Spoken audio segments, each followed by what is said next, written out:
মাটনের ঝোল রান্নারও কিন্তু অনেক ভ্যারাইটি আছে। বিভিন্ন মানুষ বিভিন্ন স্টাইলে এই মাটনের ঝোলের রেসিপি প্রিপেয়ার করে থাকে। অনেকেই আবার বলে থাকেন যে মাংস রান্নার সময় নাকি মাংসটা প্রপারলি সেদ্ধ হতে চায় না, মানে হাত দিয়ে টানলেই ছিঁড়ে আসবে এই রকমভাবে সেদ্ধ হয় না। তাই মেনলি তাদের জন্যই আজকের লাল লাল মাংসের ঝোলের এই রেসিপিটা সম্পূর্ণ দেখার অনুরোধ রইল। চলো তাহলে শুরু করা যাক। প্রথমেই মাংসের ঝোলের জন্য বড় বড় সাইজের আলু কেটে নেব, কারণ আমরা বাঙালিরা মাংসের ঝোল আলু ছাড়া ভাবতেই পারি না।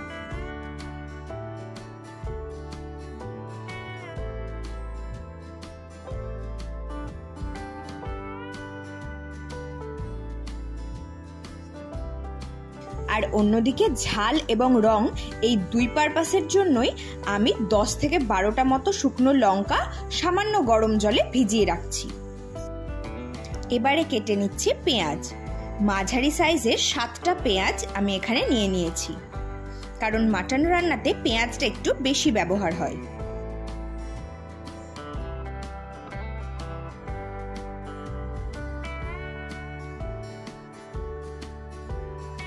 ছোট সাইজের 3টে টমেটো কেটে নিচ্ছি।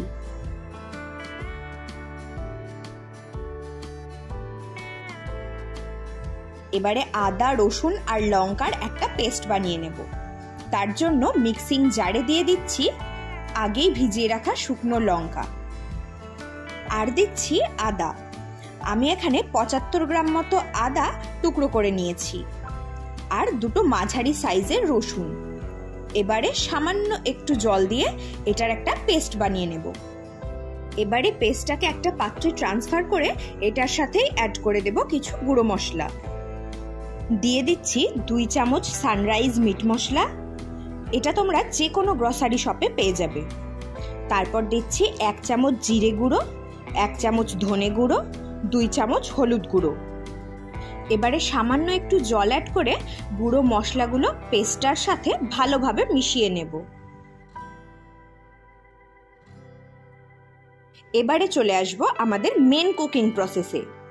কড়াইতে দিয়ে দিচ্ছি অনেকটা পরিমাণ সর্ষের তেল। তেলটা গরম হতে হতে আলুগুলোতে একটু নুন হলুদ মাখিয়ে নেব।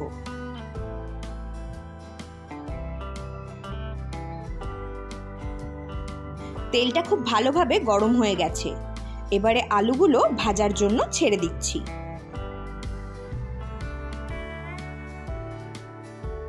আলুগুলোতে ঠিক এইরকম লালচে কালার চলে এলে আলুগুলো তুলে নেব। এবারে ওই তেলেই ফোড়নে দিয়ে দিচ্ছি কয়েকটা গোটা গরম মশলা আর তেজপাতা। তেলে গোটা গরম মশলার ফ্লেভারটা ছেড়ে দিলেই কেটে রাখা পেঁয়াজটা দিয়ে দিতে হবে। আর পেঁয়াজটাকে ততক্ষণ ভেজে নেব যতক্ষণ না পেঁয়াজের কালারটা চেঞ্জ হয়ে এই রকম বাদামি হয়ে আসছে। এই পর্যায়ে আমরা টমেটোটা অ্যাড করে দেব, আর স্বাদ মতো লবণটাও দিয়ে দেব।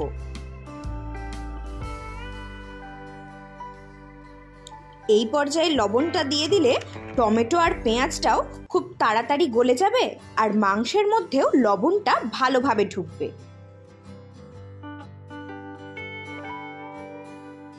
এবারে দিয়ে দেব ধুয়ে রাখা মাটন। আমি এখানে 1.5 কিলো মাটন নিয়েছি, আর সব মশলাই 1.5 কেজি মাংসের হিসাব করেই জোগাড় করে নিয়েছি। পেঁয়াজ টমেটোর সাথে মাটনটাকেও ভালোভাবে কষিয়ে নেব 10 মিনিটের মতো। এবারে আগেই রেডি করে রাখা মশলার পেস্টটা অ্যাড করে দেব, আর মশলা থেকে তেল ছেড়ে আসা অবধি মাংসটা কষিয়ে নেব।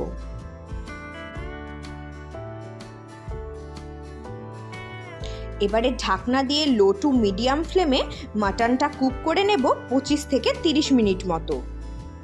মাঝে একবার ঢাকনা খুলে মাংসটা নেড়ে দিতে হবে, যাতে কড়াইতে লেগে না যায়। কড়াইতে রান্নার পুরো প্রসেসটা করতে আমার প্রায় 45 থেকে 50 মিনিট মতো লেগেছে।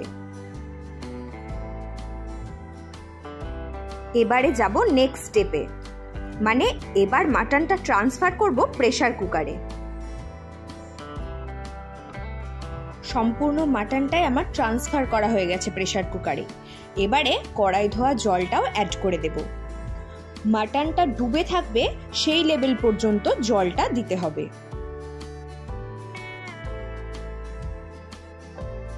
তারপর দুটো সিটি দিয়ে নেব আর প্রেসারটা রিলিজ হওয়া পর্যন্ত ওয়েট করব।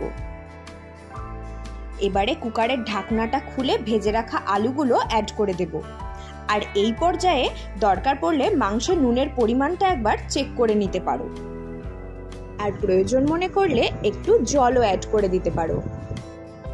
তারপর আবারও দুটো সিটি দিয়ে নিলেই নরম তুলতুলে খাসির মাংসের ঝোল একদম রেডি। তবে মাংসের কোয়ালিটির ওপরেও কিন্তু মাংস রান্নাটা অনেকটা নির্ভর করে। মাংসের কোয়ালিটি ভালো হলেই মাংস খুব তাড়াতাড়ি সেদ্ধ হয়ে যায়, তাই চেষ্টা করবে সবসময় মাংসটা টাটকা এবং ভালো কোয়ালিটির নেওয়ার। এবার শুধু গরম গরম ভাতের সাথে সার্ভ করলেই জাস্ট জমে যাবে। লাল লাল মাংসের ঝোলের রেসিপিটা যদি তোমাদের ভালো লেগে থাকে অবশ্যই কমেন্টে জানিও। ফ্রেন্ডস এবং রিলেটিভসদের সাথেও শেয়ার করতে ভুলো না। Thanks for watching and keep watching my channel wake up Limia.